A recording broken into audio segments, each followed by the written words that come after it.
Sid from Bucketlist, and we are here with the Brains members. I will let them introduce themselves. Yeah, I'm Rene de la Muerte, singer of the Brains guitarist. I'm Phil, the drummer. Cheers, guys. And you are also the producer of all of the Brains music, right? Yes, exactly. As well as many other bands, so check him out. He actually made us wait for 45 minutes out here while he was doing fucking sound check for another band. That's what happens. Sounds good inside. Sounds good now. It does sound good, I can't lie. So you guys have played the Catacombs before, right? Yeah, we did once, and we did another show. Yeah, we've done a couple of shows in there. It's always fun. Yeah. Twice since we released that last album. Yeah. And actually, we spoke last time we spoke was right before that album came out, Out in the Dark, right? And how do you feel the reception to the album has been? Oh, it's been really good. Like, cause we make albums. Like, we don't make albums for like just making albums. Like, of course we do that, but like at the same time, we want to like envision like where we want to sell this album, where we want to put this album, or where we want to go on tour. You know? Yeah. So that's like specific sounds you need to. Because I produce bands too, so I learned that with years. And so this album was made for the States more, had a little more like that. We did like one for Europe, which was Zombie Nation. It worked really well. And this one was, we did so many times Europe. It's cool to go there. It's always fun. But we neglected the United States for like 6-7 years, so I needed to make it up to them. So we made this album Out in the Dark for them. And it worked really well. We just came back from a tour, and it was like amazing, fantastic, like a whole month of like just awesome shows every night. So very cool. Yeah. Any stories from the tour? Oh, it's a good country tour, and like the show we've been running for last year is like an anthology of the last albums. Okay. It worked really well because like it's been a while since we played the United States. Right. So we played all the other songs they did here since like the last album. Yeah, the last tour. One cool stuff. We were just like playing like our set, and so we had like old fans that knew the first albums. And so they were there, and then the more the show went, the more like we got into these newer albums until the latest one, you know. Right. So the reception was pretty amazing. The last show we did, we were on tour with what's it called already, the JD and then Legendary Shack Shakers. Legendary Shack Shakers. Yes. Okay. Yeah. And so on the last, they were the last band. We were just before them, and then before us was the Delta Lovers. That was a whole tour. And so the last show, we just went crazy on stage. Like everybody went on stage. All the bands on the last song was super epic. Yeah. I think we were like very drunk, nice. and it was a lot of fun. Do you guys get kind of like almost a family reunion vibe when you see these fans that you haven't seen for a long time or you haven't played for in a long time? Oh yeah, some people like have changed so much. Like, you know, there's some fans that when we went the first time to the United States, which was like 7 or 8 years ago, they were not parents, and now they're parents, you know, they have kids, and they're like, can you sign this for my kid because he really loves this song, and so, you know, it's always fun to meet them again years later, and it's like, you know. And you're a parent too, right? How's the family? Yeah, super good. Kids are awesome. Cool. Actually, Lily's in Out in the Dark, the video that he made. He made that video. The main actor. Very cool. Yeah. So you directed it? Yeah, I worked with a friend and a client of mine. Okay. And we did this music video together, Out in the Dark and the Witch, and we had a lot of fun to do it. And what was your inspiration behind the video, behind the themes, behind whatever? We wanted to make like a horror movie and something like a little creepy but still like PG rated. Right. And for a second one, like I wanted to present to like the people how it is to go to a brain show. So the vibe is like very like not violent, but it's like fast and like energetic. Yeah. So that was my point in making the second video. Yeah. Cool. So let's talk about the festival a little bit. Perfecto Fest happening August 18th, right? Yeah. At Fofun Electric. Exactly. The night's going to be called Psychobilly versus Rockabilly. First off, who are you guys most excited to see at the festival, other than yourselves? I don't know, I'm always happy to go see shows. Yeah, that's one thing that's fun, it's just to go to shows. You don't need to know the bands to go see shows, you just need to show up and you're going to have a good time. Yeah. Like most of the bands that like, when they do festivals because they really want to play, you know? Yeah. It's not because like, it's because you want to play, you want to have fun, so you go and do those festivals and you say yes to festivals. Like, you just want to like meet people and have fun. So that's, I mean, I'm gonna show up to any festival and have a good time. So I don't care really like. What It's also about sharing with the other musician how they see the same circumstance as we do, and like sharing and like experiences. Yeah. Stories and memories. You make that, you know. Cool. So can you guys describe what you think the difference is between rockabilly and psychobilly? I would say rockabilly is like, if we can put it in like a short sentence, is like there's like a distortion pedal and there's no distortion pedal. So distortion pedal is psychobilly and rockabilly is no distortion pedal. For me, it's more the speed. Like rockabilly is more like country, while like psychobilly is more like punk rock. Okay. That's how I differentiate it. Like the drumming for me is like very different. It's like two different stuff. Yeah, and on bass A lot too, more like it's da different. da and psychobilly, Yeah, where in kind of exactly. and rockabilly is more yeah. Yeah, on bass too, it's the same thing. You know, you got like the more country feel, you know. You can do that on psychobilly, but it goes really faster than that. You know? Yeah. And then you start using a little more cuttings, like in punk rock and bass. But I guess, you know, it's more of a.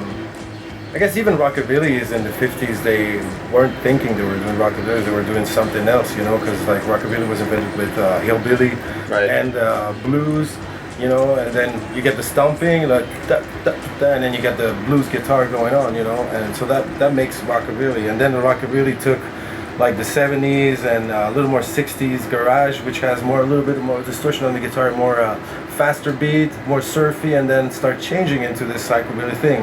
I think one of the first band like that really promoted that genre was the Cramps, and it was like in the 70s. Yeah. You know, and they started doing this like kind of surfy, and you can totally hear that evolution in their music. Like you can hear like this blues surf, like and they don't go too fast, but it's heavy, you know. Yeah. And it's a little faster. They will play songs like, I don't know, doing Eddie's or like they will do like some surf based songs. But like it's heavier than that country would have been. Exactly. Like yeah. So that's what it is more. I would say like psychobilly it is, you know. And then plus in psychobilly you can talk about the subjects are like, you know, you can go into the horror or like movie type, while the rockabilly is more like, you know, you kind of like bluesy. So you kind of lost your girl, you know, instead of like you lost your, I don't know, car or guitar, you know. So that's what it is. More like real world subjects versus like a little more out there, a little more like. And psychobilly is more like dramatic too. You know, you get like more exaggerated subject. You can still talk about the real life, but you turn it into a zombie kind of. Right. You know. So I wanna get into song subject matter a little bit, because the festival Perfecto Fest, half of the proceeds are going to the mental wellness foundation, right? So do you guys think, first off, that there is a place in heavy music to kind of address those subjects, those topics seriously, and to kind of to bring those to the forefront? Well, I don't think like mental illness, like right now, nowadays, when we say that, it's made by studies and doctors saying that in the evaluation of patients, but you're going to go back in 200 years ago and then they were saying mental illness was another thing, you know? So I don't know what it is really right now. I would say sometimes that even me, like I use music to evacuate certain feelings that make me you know, kind of crazy to the other people's eyes, you know? Right. Like, if sometimes I might feel depressed, but I have music, and music helps me to get up again, you know? And so, I don't know if in my family there's that stuff, but I think nowadays society is pushing people to either be totally sane, which is impossible, or totally crazy, which is, again, is like completely the opposite. So, I mean, you know, in my family, I have a sister who's like, you know, she's bit like sometimes some weird shit happens, and you know, I don't consider her like mental illness. I know she's not like me or like my other sisters, but like I just accept it and I try to make her life better around, you know, and not to make her feel the pressure of like, you know, feeling like you're kind of too different than the rest of the people. So I think that's my point about like. So do you feel like in our culture of acceptance, the way the world is headed, that we kind of put too much emphasis on what might be a mental illness, as opposed to like people who are just a little bit different, a little bit brought up differently? Or I think so, because like I have had fans coming towards me, okay, and they're like totally crazy, like they're like I'm their breathe, like their air, you know, and like I could totally like judge them and say like, oh no, you're like this, what the hell, no, you know, because I was like that towards other musicians, and so that means that I'm not crazy, you know, like, so I think it's just like a way of a perspective. That's Okay. what it is, you know, and I think most of the people that like take 2 pills and stuff like that, I don't think it's helping. It helps in certain parts, but most of all is to recalibrate, let's say, people. It's good to have friends. It's good to come out. It's good to not get stuck into in your own head. You know, that's where we have friends. That's where we go outside to exteriorate these things, and that helps a lot to not feel that you're crazy. You know. But I guess, would you say, do you think that heavy music would attract more people who have maybe sort of mental problems or maybe It different mental depends tweaks? on the mood. I mean, like, okay, I'm gonna just go to the point. You're gonna go to the Beach Boys, the guy who produced it. Okay, he was seen as a guy who couldn't talk with anybody. Okay, they still don't know really what he has, but he's a very reclusive person. But he's a very intelligent musically. This guy like hears crazy notes, okay? You can even go back to like Amadeus, Wolfgang. This guy too was like pretty crazy and extravagant, okay? So what does that mean? You know, does that mean that they were crazy? Does that mean that they like, if you like heavy metal, you're gonna go and you're crazy, you're gonna go like more heavy metal? No, it means that whatever you feel, you're gonna connect to that kind of music. So if it is heavy metal because something touched you and made you feel better inside, well, that's what it is. It's not because like you feel like crazy, you're gonna hear psychobilly or surf, or you know. I mean, look at the Beach Boys. This guy was supposedly crazy, Right. but everybody bought these records. Everybody knows these songs. So what does that tell you? Does that tell you like really a crazy person is a crazy person or mental illness? Or no, it means that we're not seeing the right angle nowadays. We still are a bit lost, you know. So And it's funny because people like tend to associate heavy music and heavy musicians as people who gravitate towards that kind of a little weirder, a little more aggressive. But you look at like the pop world or like the more glamorous world, and you see people like Lindsay Lohan and Paris Hilton and whoever who are like going on binge drinking weekends and doing all kinds of drugs and going to jail and doing whatever. And it's like it happens everywhere, right? But it has to do too with like how much money you make and what you do of your lives. You know, like recently I was in Hollywood and I was listening to Soundgarden. The next day I wake up and Chris Cornell is dead. What the hell just happened? You know, Right. And he was in Detroit. He did an amazing show. This guy was on pills, and recently the coroner put out the what he had in his system, and they said that he had like I think 200 milligrams of like this really potent drug that it's antidepressive. The thing is that when you take it as a normal human being, you're not in front of 10,000 people, okay, going like, oh, you're amazing, you know, and screaming your songs, and then because what happens in the reality is that it's a big high you get, you know. Of course you connect with your fans and everything, but like to be almost adored, you know, like a god, you know, like and especially with those big bands, like there's tons of people, like, so you feel so high, you finish your show, and then you start feeling a little low. So I don't take like pills like that, and I feel low, and I feel a bit depressed sometimes after a show. Like after 10 minutes, I start feeling a bit depressed, which is normal, you know. It's a normal breakdown because you bring so much high in your brain of like connections and like melodies and everything in a second, you know. And so of course it's gonna be like a big downer. So imagine this guy. He's on pills. He fucking does this whole show, goes down a bit, takes his pills. And his pills supposedly after 300 milligrams, that's when supposedly after the studies that the thoughts of suicide happens. Right. Okay, that's what the study said for that drug that he was taking. So the coroner is saying right now, it's not the fault of the doctor who gave the prescription because he only had 200 milligrams. But the thing is that that's for a normal human being who doesn't fucking do shows, you know?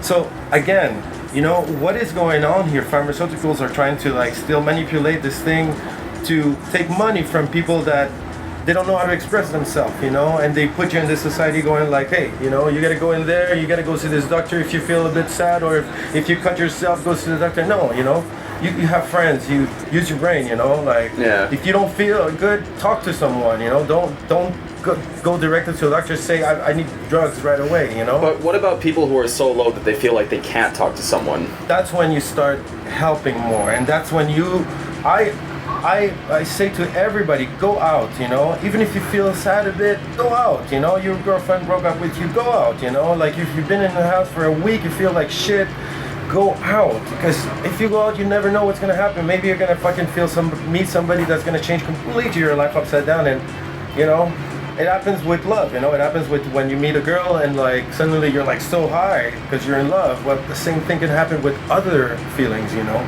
You can find somebody that gives you courage, you know, you can find somebody that gives you like strength to do something else. So you never know when you go out, and that's why I love to play music, because I know I can put these people together and enjoy a moment to forget all these crap that happens during the week or during the month or during the year. That fucking night when you come to the show, you're gonna forget all these problems and you're gonna feel good, you're gonna have a good time, and you're gonna go home, you're gonna be like, this was a great time. The next day is a brand new day, you know? So that's why I like to play music. That's why I think these mental issues, it depends on the perspective you are looking at that. Yeah, sometimes about like forgetting what you feel like let's say you watch a movie, you kind of forget, but you can also express it. Like if you play music or you do art or you write or you read, so you kind of like deal with it instead of just making abstraction of it. I guess artists are kind of the crazier people, right? So we have to let our demons out that way, and it helps. Yeah. For other people, it can be sports or anything. And we're fortunate enough to like just have had in our path as musicians that we found music, because I don't think I would be the same person without music. You know, like I would probably be very different. And I know myself. I need to recreate by playing music and going on the road, like get drunk and then not get drunk, and then like, you know, do all these things that makes us humans. Just live your life, man. Yeah. Cool. Well, I think that's a pretty good place to leave it off. Cool. Check out the Brains. They're going to be playing August 18th at Phonetic for Festival Perfecto. Oh, and we got a lot of new stuff coming out for this next year. A lot of good news. So keep in touch with our website, because we got big news coming up, like giant news. So we'll keep you posted. Fucking cool. Oh, last question I have to ask. What is on your bucket list? That's a good question. It can be like about like touring with other bands or meeting a band or working with another band. It doesn't have to be like My a personal bucket list. Meeting your favorite porn star. Man, I've been very fortunate, man. Maybe spend more time in America these days. Yeah. Yeah, it would be good for us, and it's also fun, and it's like a new field to explore. I want to succeed in my dreams. That's what I want to do. All the dreams. What are the dreams? There's a lot of dreams.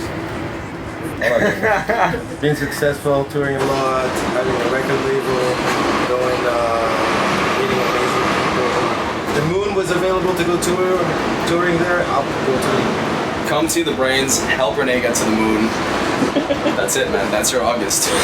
Cheers. Fly me to the moon. Cheers.